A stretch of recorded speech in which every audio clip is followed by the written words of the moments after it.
I'm Michael Lindfield. I'm the Director of Urban Infrastructure Services based in Sydney, working right throughout Asia and Africa and Latin America on cities. Previously, I was the head of the urban sector group at the Asian Development Bank. One is about capacity. It can be capacity to develop or to structure the finance or to market the project or to do what we call the monitoring, reporting and validation of the project. And second, the major other issue that middleweight cities have to deal with is scale. In terms of the size of investments and the ability to pay for investments.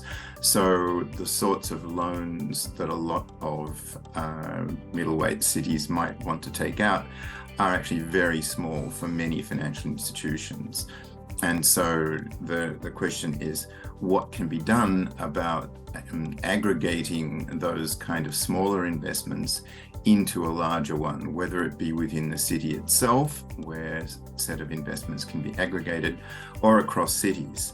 In terms of revenue as well, middleweight cities face a scale issue in that not only is their revenue smaller, but it also there is a problem often in terms of the actual income of the city and the capacity of the citizens to pay, which may be lower than in larger scale cities.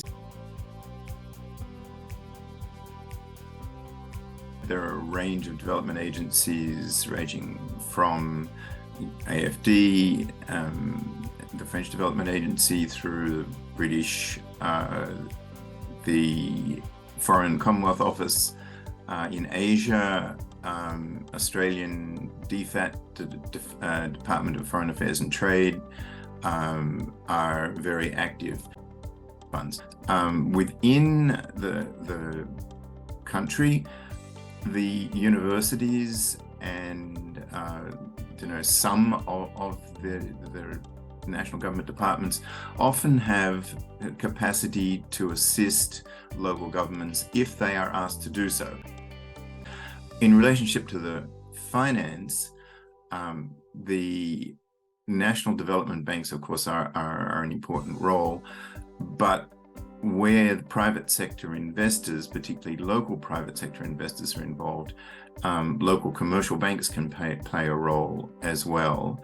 At the international level in ASEAN and Asia, the Asian Development Bank and the World Bank are very active in the area.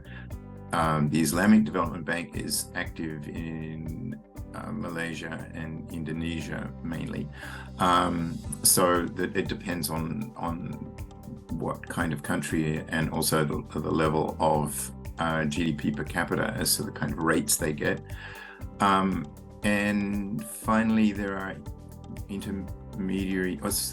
agencies that provide finance that are accessible through those intermediary agencies. So, for example, the Green Climate Fund and the Global Environmental Facility can only be accessed through intermediary agencies such as UNDP, such as AFD, such as KfW, such as ADB, such as World Bank.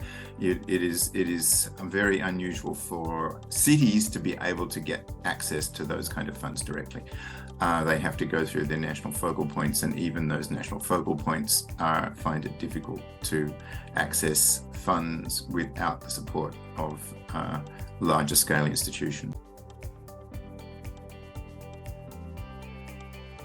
I think it's really important for the cities to really understand their place in relationship to the national financial system.